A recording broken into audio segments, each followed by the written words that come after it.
iPad mini's got tons of hidden features, secret gestures, and time-saving tricks that Apple doesn't tell you about. And once you know them, you'll never look at your iPad mini the same again. Stick around because tip 14 alone is worth your time. Let's jump straight into tip number 1. If you want to take a quick note, you don't have to unlock the screen. You can just tap it with your Apple Pencil and it will generate a quick note for you. To access that note later on, you obviously have to put the password in. But if you need to jolt something really quickly, that's the way to do this.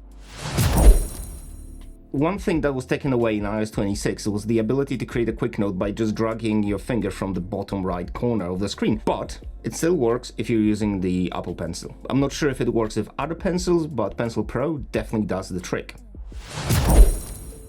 Speaking of pens, I'm pretty sure you're gonna make a couple of mistakes when writing things down. To erase a mistake, all you have to do is wiggle over that mistake, hold the pen down, and it will disappear.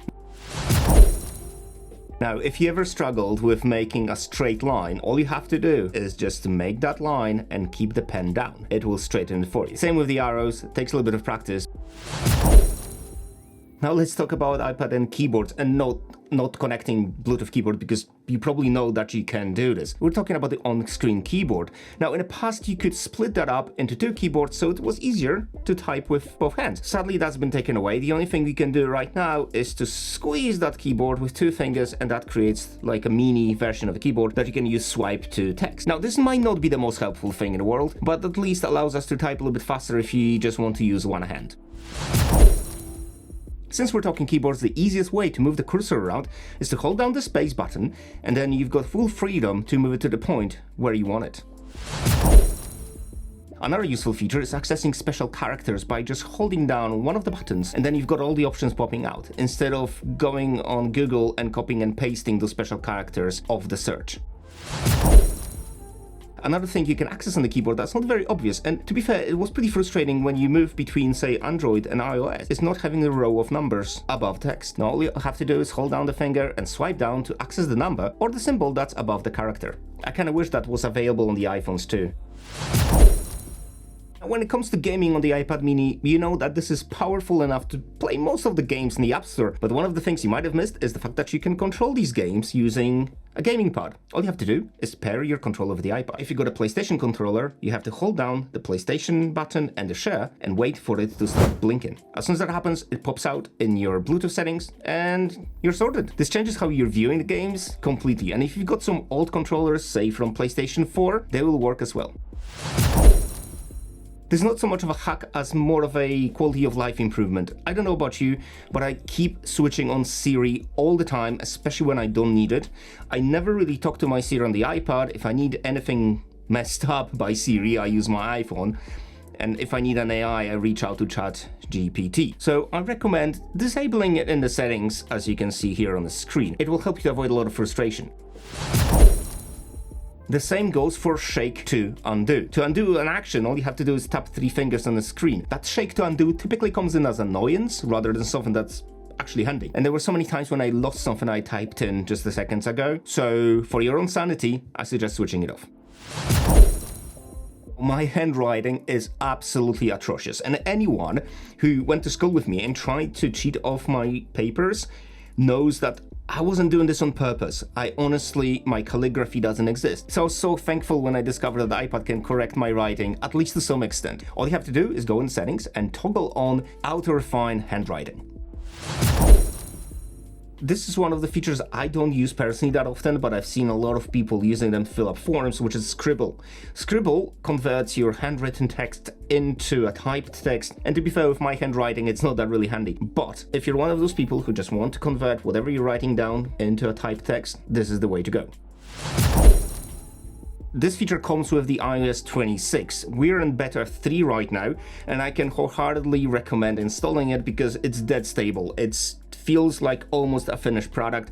Haven't had any issues with it, and this next feature is what made the iPad even more useful. It kind of changed iPads into small MacBooks, and it's not really an overstatement. You can now have a number of apps opened in the background in the smaller windows, and to minimize an app, all you have to do is to tap on the edge of the screen for those 3 little dots to appear, just like on a MacBook. Now you've got option to resize the windows, make them smaller, minimize everything, or run number of apps next to each other. And so far, it's working pretty well. I haven't had any issues, no apps quitting, nothing freezing. And let's just remember that this is the smallest iPad they make. It's not a Pro, and it handles those tasks perfectly. Being fully transparent, iPad mini 7 is the first iPad that I actually find useful, and I tried pretty much all of them, and all of them ended up with my kids. It is the combination of the form factor and the amount of power this little guy packs. Now, because I've got attention of a goldfish, I do a lot of things in the same time.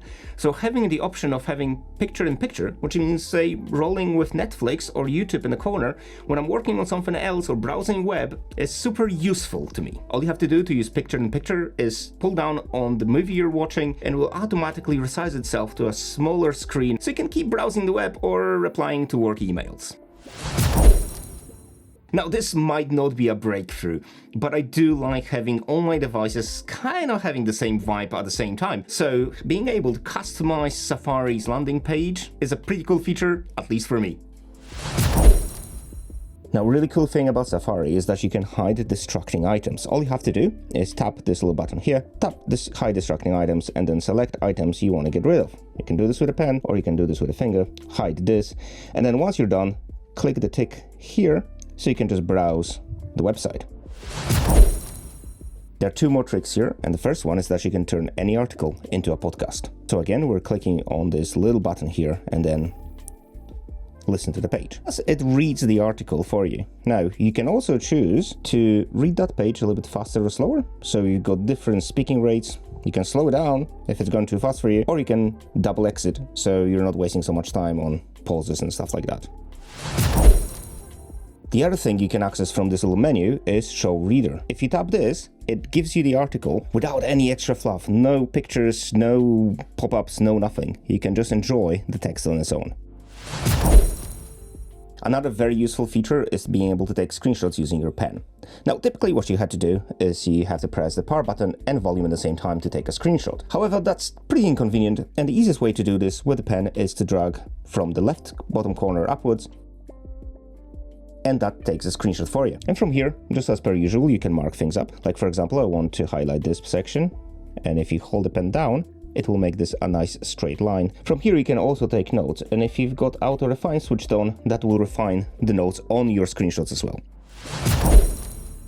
And one of the great things you can do in the new iOS is that you can share this straight into your notes or your reminders. So if this is something important you want to remind yourself about, you can click on reminders or add this to a new note.